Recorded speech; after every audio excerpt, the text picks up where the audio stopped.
Good morning, friends. So, ayan, friends. Harvest naman tayo ng, tingnan nyo yung rabbit, oh. Diba? I think tatlo yan sila na nandito sa garden ko. Pero, okay lang. Hindi naman nila masyadong inaano yung mga tanim ko. Kita nyo, dahon nga yung kinakain niya. Ngayon, dyan sa labas. Diba, mabait siya. Yan ang rabbit na yan, ha. Natakot, tumakbo na. So, anyway, magha-harvest tayo ng konting tomatoes kasi hinog na yung tomatoes ko dito sa raised bed. Yan. Ayun din pa rin siya. Yan, kasi wala pa tayong talong na maka-harvest. Yan, maliliit pa yung ating mga talong. So, ayan, ito muna yung first natin. Kamatis. Yan. Dapat nagdala pala ko ano para hindi daw. Oops. Talong. Yan, tomato natin. Tapos ito pa. Yan. Hindi sila ganun kadaming bunga yung kamatis ko dito, friends. Pero sa garden. Oh, ang palaya malapit na rin pala ako. Kasi yung isa, sandali. Tingnan natin kung pwede na yan. Ang ating ampalaya or kailangan ko pa maghintay para may kasama siya. Ayan siya. Hindi pa yan. Ayan. Hintayin na lang natin itong mga kasama. Ayan, para may kasama siya, friends. Ito pala yung mga, ano ko, friends, oh, mga onions. Yung iba, hindi ganun kaganda yung mga tubo, pero okay lang. Yung matira lang sa akin ang akin. Yan. So, punta tayo dun sa garden kasi kukunin ko din yung kamatis na maliliit. Tapos, yung aking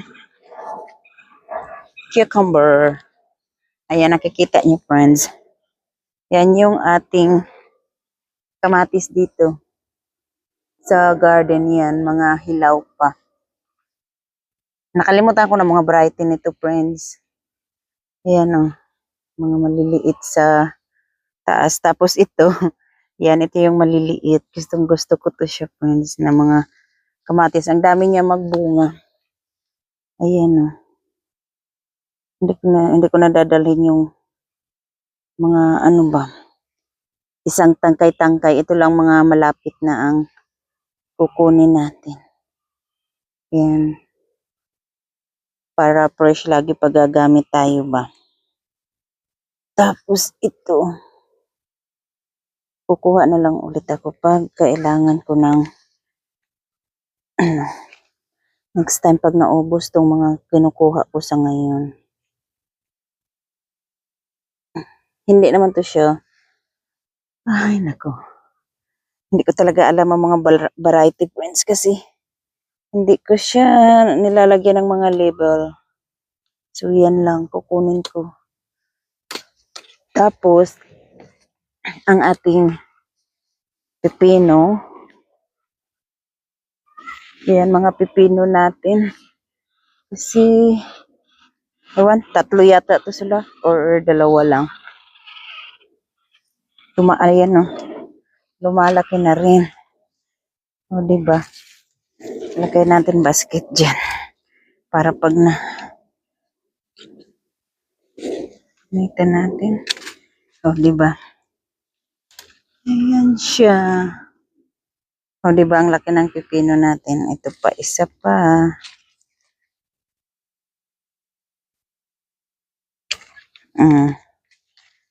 Hanap pa tayo. Pipino. Hindi na magtatagal yung pipino natin, Yan, maliit pa yan. Dito banda, ito may isa pa. Ayan. Ayun din sa likod, pero hindi pa. Alanganin pa yan. O, diba? Wala tayong cameraman. or camera woman. Sariling sikap. Ang aking latoy. Alam niyo ba tawag nito namin sa Masbate sa ano? Sa sitaw kay latoy. Alanganin pa man manguha. Pero mangga natin, pwede na. Alam mo, pahirapan na ngayon dito sa US, friends, maghanap ng, ang tawag yan? Bagoong. Yung bagoong ko doon, kalahati na lang yun. Kasi hindi na sila nagbibinta dito. Parang binana yata nila. Yung bagoong ba. Tingnan nyo, friends, hindi siya ganun kadami yung dito sa side na to ng mangga ang bunga niya. Pero ano, nagbulaklak siya ulit. Maganda yan para mayroon tayong second batch ng ano ba, ng mangga. Tapos ito yung jabuticaba pala ni Shannon na malaki. Binili namin yung sa malaking paso. Nilipat na namin dito sa lupa. Kasi hindi siya masaya. O diba magtutour na naman tayo. Yan ang ating mga some of our long yard beans. Alam niyo, friends, ito siya. Kung naalala nyo dati, nag-harvest dito ng ube. Di ba mga nagkaputol-putol yun? Ayan na sila ngayon, nagtubuan na siya. Ayun pa. Yan, pasibol. Tapos, meron yung isa din dito eh. Ayan no. Yan, nagganda hulog. Yung mga pero ito parang bunga yata to. Tsaka doon din sa dito sa may tomato natin, meron din tumubo dito eh. Kasi nagtanim din ako dito ng ayan, mukhang yan siya, bunga na tumubo. Ito, naputol talaga to pag harvest to. Kaya medyo malaki-laki siya, tsaka ito. Yan, ayun, bunga rin yun na nahulog. Meron pa dyan bunga, kung ilagay ko yan siya sa lupa, friends. Tutubo din yun. Ito, yan, bunga yan siya ng ubi. Ito. Tapos kung nilalagay mo sa lupa, kusa na lang silang tutubo. Anyway. Let's go back sa acting a little bit harvest. Kasi kukunin ko na yung ko din, friends. Dito sa may raised bed ko. Kukunin ko na yung pichay ko na natitira. Kasi tatanda na naman dahil meron na naman akong ayan may mga bulaklak na para sa similya ba. Ayan mga pichay yan. Ayun, tapos sandali. Kunin ko muna tong mga bell pepper. Kasi ang rabbit umaaligid-aligid dito, friends. Kasi pwede na rin naman to kasi matanda na yan. Ayan Yan. Ang ating bell pepper. Pahinog na rin siya. Tapos ito, ang pichay na inumpisahan ng manok. Sandali, putulin ko lang para hindi siya may dalang lupa. Yan. Yung pichay natin na inumpisahan siya ng manok. Ayan Kasi nakalabas sila kahapon. Kukunin ko na rin yan. Bigay ko na lang ulit diretso sa kanila. Gusto rin to ng mga manok yung mga pichay. Kaya minsan, pag madami ako tanim, hindi rin siya sayang. Kasi gusto rin yan ng mga manok, friends. Tapos itong ayan, itong dalawa hinog na. Ang bell pepper natin ang lalaki. O diba? Yan.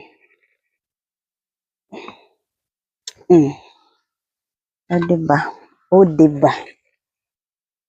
Meron na tayong malaki. Tatlong bell pepper. Tapos dito sa other side, sandali. Kukunin din natin itong natitira pang pichay para hindi na siya mulaklak. Tingnan nyo pala yung dahon ng ko.